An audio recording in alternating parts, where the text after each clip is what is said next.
This portion of Bridge Street is brought to you by Retirement Income Analysts.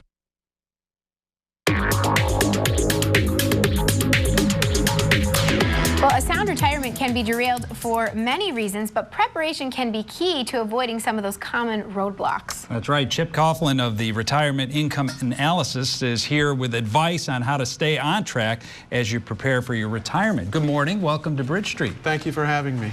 Well, we were looking at this list, and it's quite a long list. There's a lot of things that can get in the way of people as they're trying to plan for retirement. Can you go through some of the things that are typical? Let's take a few. The first one is many people don't define how they wish to retire. Okay, and you have to have a plan. Whether you want to sit on the beach or you whether want to be active. Sometimes they look at it like an extended vacation. And retirement lasts a lot longer than vacation. So we want people to visualize how they'd like to retire, and from that start to plan for it. And planning at an early age makes the planning process a lot easier. Well, that was my next question. I mean, is it ever too early? I mean, when should somebody start planning? As soon as you get your first job, you should start planning with your budget to take out about 15% of your income. Now, that's not to be rich, just economically successful. Okay. And it should be in the form of the retirement plan where you work. And they might have a match, and I want you to get that match. I encourage everybody to get the minimum maximum. The minimum you can put in to get the maximum match. That's a great place to start. Well, and that's one of the roadblocks, right? One of the things that people maybe don't do that could help them. Right. They don't participate in their employer's retirement plan, and I think that's very important. And you're going to have retirement plans throughout your lifetime, and you want to make sure you roll one to the next each time, because many people take the money out of the retirement plan and they never put it back. They pay the tax, they pay the penalty, and they get to retirement and they've got nothing. Wow, even though that they're going to get that penalty, they end up spending it. They do. About 22 to 27% of people do that. And it's really improper planning, and they're really not thinking and planning for the future.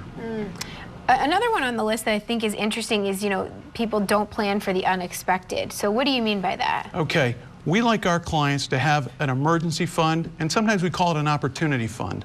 But if they were to have an issue, their car were to die, their hot water tank were to blow up, we don't want that to affect their plans for the future. So having an emergency fund to make up that ground is great.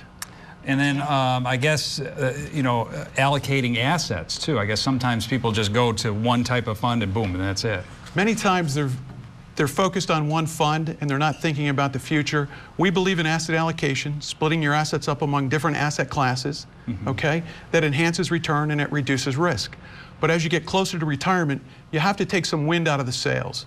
You got to reduce your stock holdings, increase your bond holdings. Not completely, but a little bit. Because you don't want a sequence of poor returns right before retirement to spoil your retirement. What do you say to somebody who maybe might be watching and thinks, uh-oh, I'm not prepared? Okay. Where do I start? What do I do? Where does it start? Number one, it starts with a budget and a cash flow analysis. We want to see what you're spending today and what your cash flow looks like. Then we'll look at the retirement plans you have already or what you've got through your employer, and we'll start to make a plan. A little bit of money over a long period of time will give you great results.